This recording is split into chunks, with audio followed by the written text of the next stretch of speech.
మా latest videos కోసం మా ఈ తెలుగు న్యూస్ ఛానల్ సబ్స్క్రైబ్ చేసి గంట సింబల్ యాక్టివేట్ చేసుకోండి. ఈ నెల 23 శనివారం రోజు శ్రావణ అమావాస్య రాబోతుంది. దీనికి పోలాల అమావాస్య అని పేరు. అంతేకాదు ఇది శనివారంతో కలిసి వస్తుంది కనుక దీనిని శని అమావాస్య అని కూడా అంటారు. కాయతో ఇలా చేస్తే చాలు, కటిక పేదవాడు కూడా ధనవంతుడు అవుతాడు. మీ సుడి తిరిగిపోతుంది. అద్భుతమైన ఫలితాలతో మీ జీవితం మారిపోతుంది. నిమ్మకాయ గురించి మన అందరికీ తెలిసిందే కదా. నిమ్మకాయతో పరిహారం చేస్తే ఖచ్చితంగా సిద్ధిస్తుంది. చాలా మంచి రిజల్ట్ అనేది వస్తుంది. అలానే మన సుడి తిరిగిపోతుంది. కాబట్టి నిమ్మకాయ పరిహారం అనేది ఖచ్చితంగా ఆచరించండి. దానికి తోడు మనకు అమావాస్య మంచి రోజున కలిసి వచ్చింది. ఇలా కలిసి రావటం చాలా విశేషం. ఈరోజు చేసే పూజ కావచ్చు, ఈరోజు చేసుకునే పరిహారానికి కావచ్చు మంచి ఫలితం అనేది ఉంటుంది. ఈ ఫలితాన్ని మనం చూసి ఆశ్చర్యపోతాము. కాబట్టి మీరు మర్చిపోకుండా ఈ పరిహారం చేసుకోండి. అసలు ఈ అమావాస్య రోజు నిమ్మకాయ పరిహారం ఎలా చేయాలి అనే విషయాన్ని ఇప్పుడు మనం ఈ వీడియోలో వివరంగా తెలుసుకుందాము. ఫస్ట్ అయితే కామెంట్ బాక్స్లో జై శ్రీరామ్ అని కామెంట్ చేయండి. అలాగే ఈ వీడియోకి ఒక లైక్ కొట్టి మా ఛానల్ని సబ్స్క్రైబ్ చేసుకోవటం అస్సలు మర్చిపోవద్దు. ఈ అమావాస్య రోజున పొరపాటున కూడా చీపురు కొనకూడదు. ఈరోజు చీపురు కొంటే లక్ష్మీదేవికి కోపం వస్తుంది. ఈరోజు వివాహము, గృహప్రవేశము, నామకరణం మొదలైన శుభకార్యాలు చేయటం నిషిద్ధం. ఈ అమావాస్య రోజున స్త్రీలను, వృద్ధులను, పేదవారిని అవమానించకూడదు. వీలైనంత ఎక్కువ మంది నిరుపేదలకు సహాయం చేయాలి. ఈ అమావాస్య రోజు పొరపాటున కూడా సూర్యోదయం తర్వాత నిద్ర లేవకూడదు. అంటే సూర్యోదయానికి పూర్వమే నిద్ర లేవాలి. ఇలా ఈరోజు చేయకపోతే అది దరిద్రానికి సంకేతం. ఇలా నిద్రలేచి తలస్నానం తప్పకుండా చేయాలి. ఈరోజు తలస్నానం చేయకపోతే దరిద్రం. ఇలా తలస్నానం చేసే సమయంలో షాంపూలు ఏమీ వాడకుండా కేవలం తల మీద నీటిని మాత్రమే పోసుకోవాలి. ఈ అమావాస్య రోజు షేవింగు, గడ్డం చేసుకోవటము, గోర్లు కత్తిరించుకోవటము అస్సలు చేయకూడదు. ఇలాంటి పనులు ఎంతో శక్తివంతమైన ఈ అమావాస్య రోజు చేస్తే దరిద్రం చుట్టుకుంటుంది. ఇలాంటి పనుల వల్ల భవిష్యత్తులో ఆర్థిక సమస్యలు ఎదురవుతాయి. పూర్వం అమావాస్య రోజు మధ్యాహ్నం మాత్రమే భోజనం చేసి రాత్రి అల్పాహారం తీసుకునేవారు. ఎందుకంటే అమావాస్య రోజు రాత్రి ఆహారం భుజించడం అనారోగ్యానికి దారితీస్తుంది. ఇక ఈరోజు ముఖ్యంగా ఉదయం 5 నుండి 6 గంటల మధ్యలో, సాయంత్రం 5 గంటల నుండి 6 గంటల మధ్య తలకు నూనె పెట్టుకోకూడదు. ఈ అమావాస్య రోజు ఇలా చేస్తే దరిద్రం పడుతుంది. అదేవిధంగా ఈరోజు పొరపాటున కూడా మధ్యాహ్నం నిద్రించకూడదు. దరిద్ర దేవతను ఆహ్వానించినట్లు అవుతుంది అని శాస్త్రాలు చెప్తూ ఉన్నాయి. ఈ అమావాస్య రోజు ఎవ్వరూ కూడా చింతపండు తినకూడదు. ఏ రూపంలోనూ కూడా చింతపండును స్వీకరించకూడదు. కూరల్లో కూడా చింతపండు వాడకూడదు. అంటే పులుసు కూరలను ఈరోజు ఇంట్లో వాడకూడదు. ఎవరు ఈరోజు పులుసు కూరలు తినకూడదు. అలాగే నిమ్మకాయ పరిహారం చేయండి. అదే కూడా సాయంత్రం 6 తర్వాత, అంటే చీకటి పడిన తర్వాత మాత్రమే ఈ నిమ్మకాయ పరిహారాన్ని చేయాలి. ఈ నిమ్మకాయ పరిహారం సర్వ దరిద్రాలను తీసేస్తుంది, అష్టైశ్వర్యాలను తెచ్చిపెడుతుంది. అన్ని విధాలుగా కూడా మనకు బాగా ఉపయోగపడేలాగా చేస్తుంది. నిమ్మకాయే కదా అనుకుంటాం, కానీ నిమ్మకాయకు అతీత శక్తి ఉంటుంది. నిమ్మకాయతో చేసే పరిహారం తప్పక సిద్ధిస్తుంది. ముఖ్యంగా ఈ అమావాస్య రోజు చేసుకునే నిమ్మకాయ పరిహారం అయితే ఇంకా మంచి ఫలితాన్ని తెచ్చిపెడుతుందని శాస్త్రాలు చెప్తూ ఉన్నాయి. అందుకే ఒక్క నిమ్మకాయను తీసుకోండి. మహా అయితే నిమ్మకాయకు ఒక 5 రూపాయలు ఖర్చు అవుతాయి అంతే. అంతకంటే ఇంకా మనకేం ఖర్చు కాదు కదా. అందుకే ఇలా 5 రూపాయలు పెట్టి ఒక నిమ్మకాయను తెచ్చుకొని పరిహారం చేసుకుంటే మాత్రం ఇక మీ సుడి తిరిగిపోయి మీకు అంతా కూడా మంచి జరగటంతో పాటు చాలా అద్భుతమైన ఫలితాలు కూడా ఉంటాయి. కానీ గుర్తుపెట్టుకోండి, పరిహారానికి ఎప్పుడూ కూడా పండిన నిమ్మకాయనే వాడాలి. పచ్చి నిమ్మకాయను వాడి మీరు పరిహారం చేసుకుంటే పెద్దగా ఫలితమైతే రాదు. కనుక ఈ పరిహారానికి కూడా పండిన నిమ్మకాయను తీసుకోండి. తీసేసుకున్న తర్వాత మీరు ఈ పరిహారం చేసుకోండి, సరిపోతుంది. ఇది ఇంటి పరంగా బాగా ఉపయోగపడుతుంది. ఇంటి పరంగా కొంతమందికి కలిసి రాదు. ఇంట్లో ఏదో ఒక ఇబ్బంది ఉంటూనే ఉంటుంది. ఇంటి పరంగా బాధలు ఉంటూ ఉంటాయి కదా. అలాంటి వాళ్ళు ఈ పరిహారం చేయటం వల్ల అయితే అద్భుతం జరుగుతుంది. అసలు ఈరోజు నిమ్మకాయతో ఏం చేయాలి అంటే ఏమీ లేదు. ముందు ఒక నిమ్మకాయను తీసుకుని దానిని 2 ముక్కలుగా కట్ చేయండి. కట్ చేసిన తర్వాత ఈ 2 ముక్కల మీద పసుపును, కుంకుమను రాయండి. అంటే ఒక ముక్కకు పసుపును రాయండి, ఒక ముక్కకు కుంకుమ రాయండి. తర్వాత ఈ 2 ముక్కలను తీసుకొని మీ ఇంటి బయటకు వచ్చేయండి. అంటే మెయిన్ డోర్ బయటకు వచ్చి గుమ్మానికి 2 వైపులా కొంచెం కొంచెం ఉప్పును పోయండి. అంటే 2 గుప్పెళ్ళ ఉప్పు తెచ్చుకొని గుమ్మానికి ఒక్కో వైపు పిడికిడేసి పోయండి. అంటే కుప్పలాగా పోయండి. ఉప్పును ఎందుకు పోయాలంటే ఉప్పు నెగిటివ్ ఎనర్జీని లాగేసుకుంటుంది. మనకు ఉండే సమస్యలను కష్టాలను తొలగించే శక్తి ఉప్పుకు ఉంటుంది. ఉప్పు అంటే లక్ష్మీదేవి స్వరూపం. ఉప్పు ధన సమస్యలను తొలగించి ధనాన్ని ఆకర్షిస్తుంది కనుక ముందు ఉప్పు పోసి ఆ పైన ముందుగా కట్ చేసి పెట్టుకున్న 2 నిమ్మకాయ ముక్కలను ఇక్కడ చూపిస్తున్న విధంగా అంటే వీడియోలో చూపిస్తున్న విధంగా పెట్టుకోండి. అలా నిమ్మకాయలు పెట్టిన తర్వాత ఆ నిమ్మకాయల మీద 2 కర్పూరం బిళ్ళలను పెట్టండి. పెట్టి ఆ కర్పూరం బిళ్ళల్ని అగ్గిపుల్లతో వెలిగించేయండి. అలా వెలిగించేసిన తర్వాత మీరు మీ ఇంట్లోకి వెళ్ళి మీ పనులు మీరు చూసుకోవచ్చు. ఈ కర్పూరం బిళ్ళలు వెలుగుతున్నంతసేపు మీరు తలుపులు తీసే ఉంచాలి, క్లోజ్ చేయకూడదు. కర్పూరం బిళ్ళలు ఆరిపోయాక తలుపులు వేసుకున్నా తప్పేమీ లేదు. కర్పూరం ఆరిపోయాక ఆ ఉప్పును నిమ్మకాయ ముక్కలను రాత్రంతా అక్కడే వదిలివేయండి. ఈ పరిహారాన్ని అమావాస్య రోజు సాయంత్రం 6 గంటల నుండి 12 గంటల మధ్యలో ఎప్పుడైనా సరే చేసుకోవచ్చు.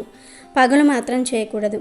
ఇక గుమ్మం దగ్గర ఉన్న ఉప్పును నిమ్మకాయ ముక్కలను మరునాడు ఉదయం లేవగానే తీసేసి ఒక కవర్లో వేసేసి ఆ కవర్ను తీసుకుని వెళ్ళి పెద్ద మర్రి చెట్టు మొదట్లో కానీ రావి చెట్టు మొదట్లో కానీ పడేయండి. ఈ చెట్లు అందుబాటులో లేకపోతే పారే నీటిలో పడవేయండి. అంటే కాలువలు నదులు ఇలా పారే నీళ్లు ఉంటాయి కదా, ఆ నీటిల్లో పడేయండి, సరిపోతుంది. ఈ చిన్న పరిహారం చేయటం వల్ల ఇంట్లోని దరిద్రం పోతుంది, సకల దరిద్రాలు పోతాయి, నెగిటివ్ ఎనర్జీ పోతుంది, దిష్టి దోషాలు కూడా పోతాయి. కటిక పేదవాడు కూడా ధనవంతుడిగా మారిపోతాడు. అంతేకాదు ఇలా ఈ చిన్న పరిహారం చేసుకోవటం వల్ల చాలా మంచి ఫలితాలు ఉంటాయి. మన జీవితం మారిపోతుంది. మనకంతా కూడా మంచి జరుగుతుంది. మంచి ఫలితాలతో అద్భుతాన్ని చూడగలుగుతాము. ఇది చాలా చిన్న పరిహారం, కానీ ఫలితం మాత్రం చాలా ఎక్కువగా ఉంటుంది. ఆ ఫలితాన్ని చూసి మీరు ఆశ్చర్యపోతారు. కాబట్టి ఈ విధంగా ఈ చిన్న పరిహారం అనేది ఆచరించండి. ఈ నిమ్మకాయ పరిహారం చేసినట్టు కానీ చేస్తున్నట్లు కానీ ఎవరికీ చెప్పకండి. ఇది మీరు రాత్రిపూట చేస్తే చాలా మంచిది. అంటే 7 గంటలు దాటిపోయిన తర్వాత కానీ 6 గంటలు దాటిన తర్వాత కానీ చేసుకోండి. ఇలా చేసుకుంటే చక్కగా ఫలితం ఉంటుంది. కొందరిని చూస్తూ ఉంటాం, ఇంట్లో వారికే పడదు. భార్యాభర్తల మధ్య తీవ్రమైన ఇబ్బందులు గొడవలు వస్తూ ఉంటాయి. కష్టాలు బాధలు ఆర్థికంగా అస్సలు బాగోవు. ఇల్లు కలిసి రాదు, అసలు ఏం బాగుండదు కదా. అలాంటి వాళ్లకు అనుకూలించే పరిహారం ఈ నిమ్మకాయ పరిహారం. ఈ నిమ్మకాయ పరిహారం చక్కగా మనకు ఉపయోగపడుతుంది. ఎలాంటి డౌట్ అనేది కూడా ఉండదు. నమ్మకంతో చేస్తే చాలు, ఈ పరిహారం సిద్ధిస్తుంది. మనకు అంతా కూడా మంచి జరుగుతుంది. ఎందుకంటే నెగిటివ్ ఎనర్జీని తీసివేస్తుంది, చెడును లాగేసుకుంటుంది, మన కష్టాలను తొలగించేస్తుంది. ఒకవేళ మనకు తెలియకుండా నకారాత్మక శక్తులు మన ఇంట్లో ఉంటే అవి కూడా పోతాయి. మనకు నార్మల్ రోజుల కంటే ఇలాంటి తిదివార నక్షత్రాలు అంటే ఈ పున్నమి కావచ్చు, అమావాస్య కావచ్చు, అష్టమి పంచమి తిథులలో ఈ యొక్క నకారాత్మక శక్తులు కొంచెం ఎక్కువగా ఉంటూ ఉంటాయి. కొన్ని ఇబ్బందులను క్రియేట్ చేస్తాయి. ఎలా అంటే ఇంట్లో పిల్లలే గొడవ పడేటట్లు, పెద్దలు గొడవ పడేటట్లు చేస్తాయి. ఇలాంటివి చాలామంది నమ్ముతూ ఉంటారు. కొంతమంది నమ్మరు. మన పెద్దవారు చెప్తూ ఉంటారు, మాకు అమావాస్య కలిసి రాదు, ఇబ్బంది కలుగుతుంది, ఏం చేయాలో అర్థం కాదని కొంతమంది బాధపడిపోతూ ఉంటారు కదా. జరగకుండా ఉపయోగపడే పరిహారం ఈ పరిహారం. ఈ పరిహారం మాత్రం చక్కగా మీకు సిద్ధిస్తూ ఉంటుంది. కాబట్టి సంధ్య పడిన తర్వాతే చేసుకోండి. అలాంటప్పుడే మీకు ఫలితం అధికంగా ఉంటుంది. మనకు ఎలాంటి ఇబ్బంది అనేది ఉండదు. రాత్రి సమయంలోనే చెడు అనేది మన ఇంట్లోకి ప్రవేశిస్తుంది.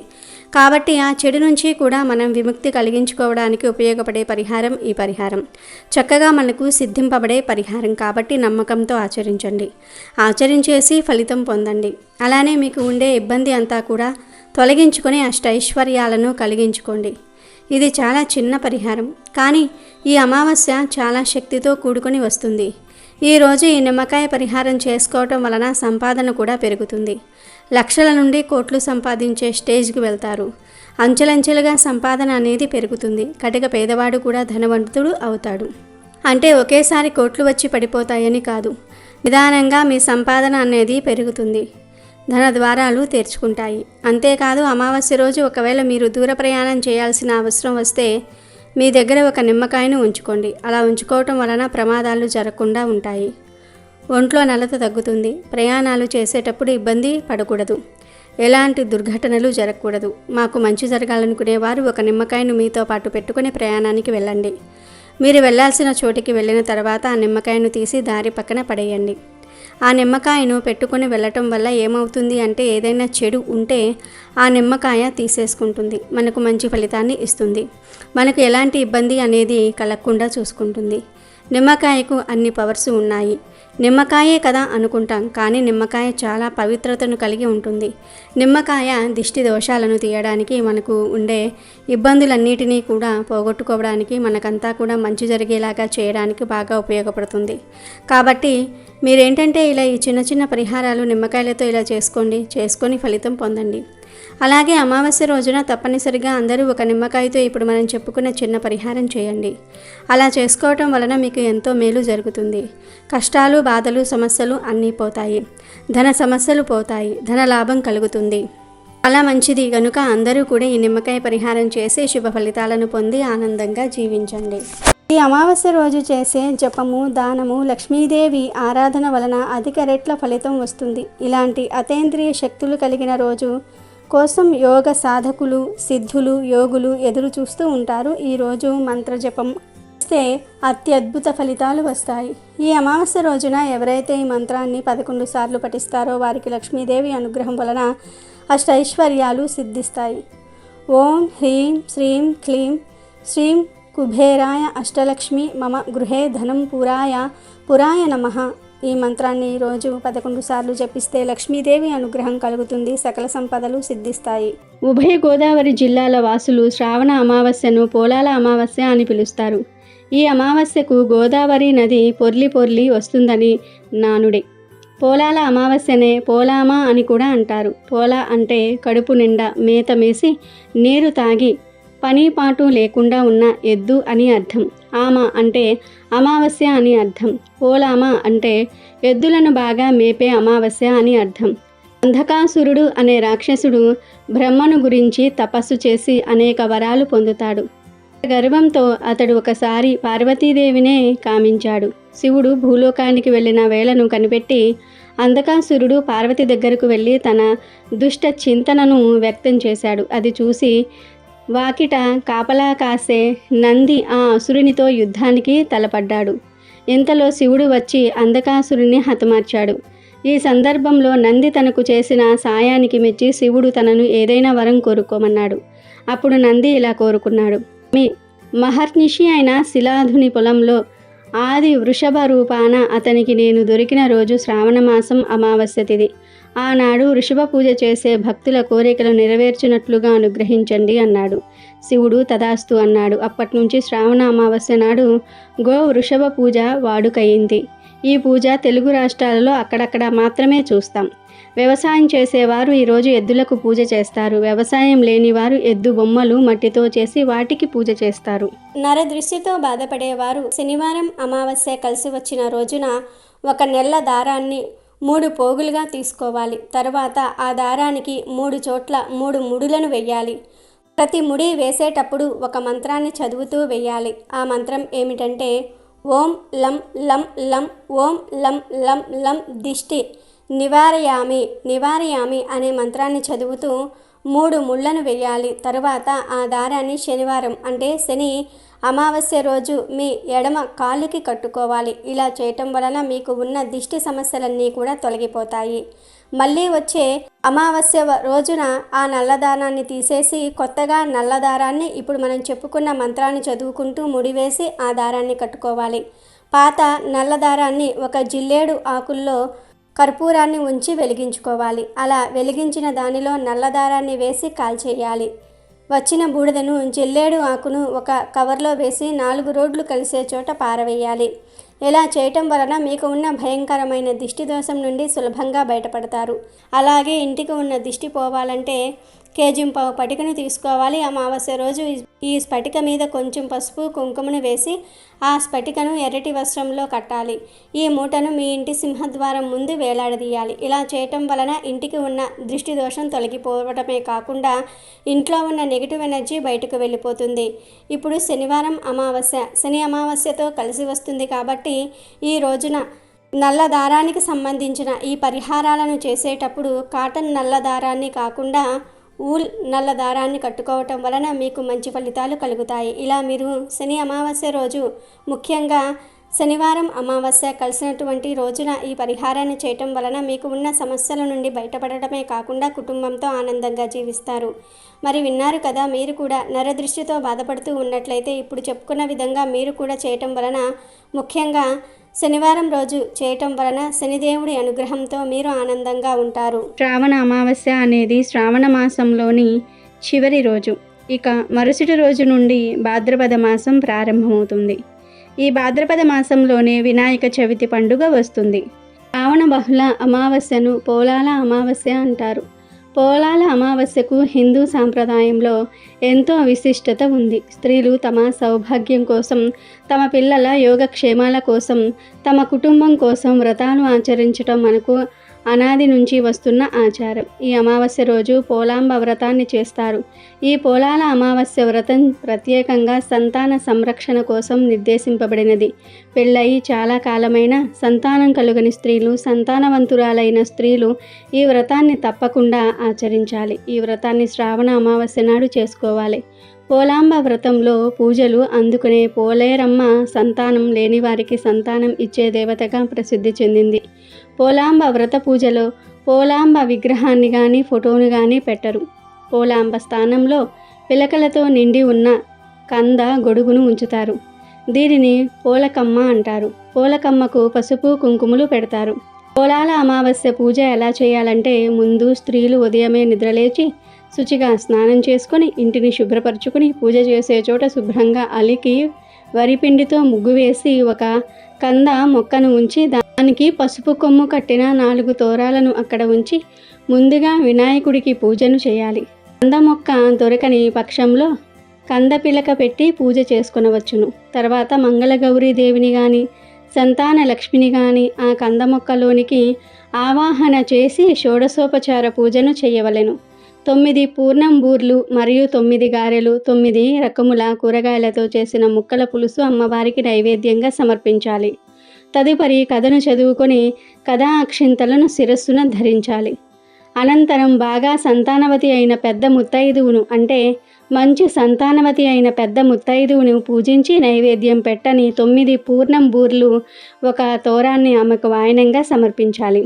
తాంబూలంలో కొత్త చీర, రవికెల గుడ్డ పెట్టి ఆమెకు సమర్పించి దీవెనలు అందుకోవాలి. ఆ తరువాత కంద మొక్కకు ఒక తోరాన్ని కట్టాలి. మరొకటి తమ మెడలో కట్టుకుని, అంటే వ్రతం చేసిన స్త్రీ మెడలో కట్టుకుని మిగిలిన తోరాన్ని తన ఆఖరు సంతానం మొలలో కట్టాలి. ఈ విధంగా కట్టడం వల్ల పిల్లలకు అకాల మృత్యువు భయం ఉండదని శాస్త్రవచనం. సంతానం ఇంకా లేనివారు ఇక్కడ ఉన్న పిల్ల కంద మొక్కకు మిగిలిన తోరణాన్ని సమర్పించవచ్చును. ఇక ఏ నైవేద్యములను సమర్పించాలంటే, ఆడపిల్ల కావాలనుకునేవారు లేదా ఆడపిల్లలు ఉన్నవాళ్ళు గారెలు సమర్పించాలి. మగపిల్లవాడు కావాలనుకునేవాళ్ళు లేదా మగపిల్లలు ఉన్నవాళ్ళు బూరెలు అమ్మవారికి సమర్పించాలి. పూర్ణం బూరె పూర్ణం గర్భానికి చిహ్నం. అందులోని పూర్ణం గర్భస్థ శిశువుకు చిహ్నం. స్త్రీకి మాతృత్వం కూడా అంత మధురమైనది కనుక పూర్ణం బూరెలు వాయనంగా ఇవ్వాలనే నియమాన్ని విధించారు. గోదావరి జిల్లాలో కొందరు పనస ఆకులతో బుట్టలు కుట్టి ఇడ్లీ పిండి అందులో నింపి ఆవిరి మీద ఉడికించి దానిని కూడా అమ్మవారికి నైవేద్యం పెడతారు. వీటినే పొట్టిక్క బుట్టలు అని కూడా అంటారు. ఒకసారి కైలాసానికి వెళ్ళిన ఇంద్రాణీదేవి పార్వతీదేవిని ఇలా అడుగుతుంది. పార్వతీమాత మంచి పుత్రులు కావాలన్నా, సకల శుభాలు కలగాలన్నా, అష్టైశ్వర్యాలు కలగాలన్నా ఏ వ్రతం ఆచరించాలి అని అడిగి ఆ వ్రతం గురించి తెలుపమని అడుగుతుంది. అప్పుడు పార్వతీమాత ఇంద్రాణీదేవితో ఇలా చెప్పింది. శ్రావణ మాసంలోని ఆఖరి రోజున అమావాస్య రోజు చేసే పోలాల అమావాస్య వ్రతం అత్యంత పవిత్రమైనది. ఈ వ్రత మహత్యం తెలిపే ఒక కథ చెప్తాను, శ్రద్ధగా విను అని ఇలా చెప్పసాగింది. పూర్వం పిల్లల మర్రి అనే గ్రామంలో సంతాన రామ అవధానులు అనే స్మార్థ పండితుడు ఉండేవాడు. అతనికి 7 మగపిల్లలు. అందరికీ పెళ్ళిళ్ళయ్యాయి. కోడళ్ళు కూడా కాపురానికి వచ్చారు. పెద్ద కోడళ్ళు 6 పిల్లలు పుట్టారు. కానీ చిన్న కోడలు సుగుణకు మాత్రం పిల్లలు పుట్టడం వెంటనే చనిపోతూ ఉండటం జరిగేది. అలా 6 సార్లు జరిగింది. ఆ కారణంగా ఏ కోడలికి ఆ 6 సంవత్సరాలు పోలాల అమావాస్య వ్రతం చేసుకోవడం కుదరలేదు. అందుచేత సుగుణంటే వారికి చాలా కోపం. దాంతో వారు సుగుణను సూటిపోటి మాటలతో బాధించేవారు. 7వ సంవత్సరం సుగుణ మరోసారి గర్భవతి అయ్యింది. ఈసారి సుగుణను పిలవకుండా వ్రతం చేసుకోవాలని పెద్ద కోడళ్ళు నిర్ణయించుకున్నారు. సరిగ్గా శ్రావణ అమావాస్య నాడు సుగుణకు ప్రసవమై మృత శిశువును కంది.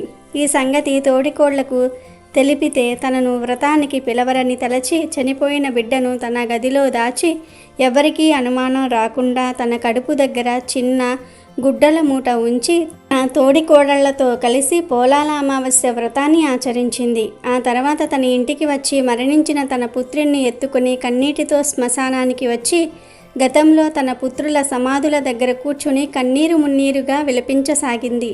అప్పటికి బాగా చీకటి పడిపోయింది.